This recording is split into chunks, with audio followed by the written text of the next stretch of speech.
Abakurikiye Hoze TV turabasuhuje, tubifurije kugubwa neza kandi ababuze ababo muri Jenoside yakorewe Abatutsi bihangane batwaze kandi twibuke twiyubaka.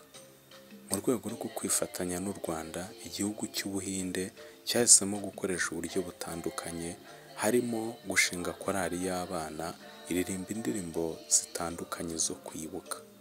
Reka dukurikire imwe muri yo zo. Ariko ntibyakundiye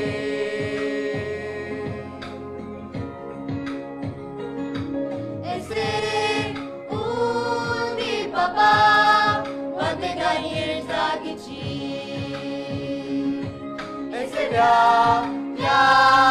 by'amashuri cyangwa bari n'ibindi?